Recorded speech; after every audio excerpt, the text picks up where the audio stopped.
तो आज हम लोग देखते हैं कि भारतीय संविधान का हिस्टोरिकल बैकग्राउंड क्या है।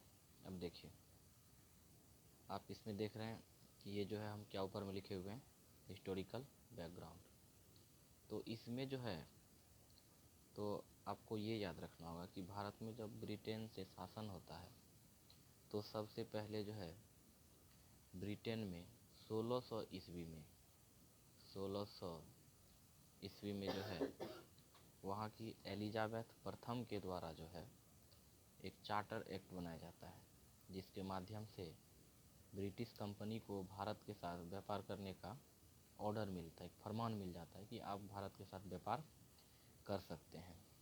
तो अब ये नहीं है कि देखिए, मतलब भारत कहाँ पड़ता है, ब्रिटेन से आपको पूरब पड़ता है, यानी कि उसको जो है ईस्ट देश के साथ, यानी कि ईस्ट में जो भी देश है आप उसके साथ व्यापार कर सकते हैं। उनकी जो है रानी वहाँ की थी एलिजाबेथ प्रथम, वो वहाँ से ऑर्डर देती है।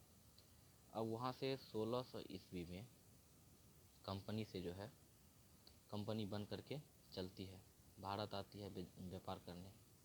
और भारत आने के बाद जो है ये लोग 1765 ईस्वी तक में 1765 ईस्वी तक में भारत में बंगाल, बिहार और उड़ीसा का दीवानी अधिकार जो है अपने हैंड में ले लेता है।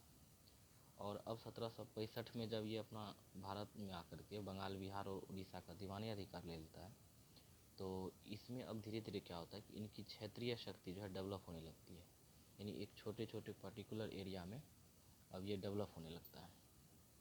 तो अब डेवलप होने के बाद क्या करता है, ये अपना शासन जो है चलाने के लिए समय समय पे जो है अलग अलग कानून पारित करता है। तो इसको हम लोग आगे पढ़ेंगे, लेकिन इसमें हम लोग ये देख लेते हैं कि ये सिपाही विद्रोह जो 1857 ईस्वी में होता है, तो 1857 ईस्वी में सिपाही विद्रोह जो हुआ, तो 1857 तक जो है भारत पे जो है शासन जो है ये चला रहा था कौन, British east India company, British east India company.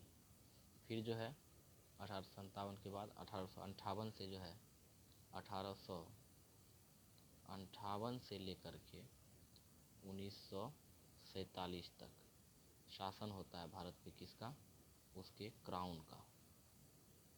अब उसके क्राउन का शासन होता है डायरेक्ट भारत पे।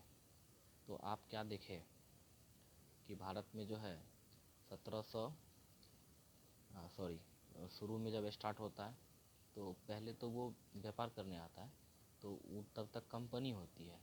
1773 ईस्वी में फर्स्ट अपना वो एक कानून भारत में पारित करता है, जिसके माध्यम से वो भारत में शासन की नींव डालती है। और 1773 से 1858 तक जो है कंपनी का शासन रहता है। और फिर 1858 से 1947 तक जो है शासन हो जाता है किसका, ब्रिटेन का, अब क्राउन का। तो आप क्या देखें, 1773 से 1858 तक में कुल 85 साल, फिर 1858 से 1947 तक में कुल आपको 89 साल, और जोड़ेंगे जब आप तो ये हो जाएगा 174 साल, यानी कुल भारत में 174 साल तक जो है ब्रिटेन शासन करता है। इसी को हम लोग लगभग 200 साल कहते हैं।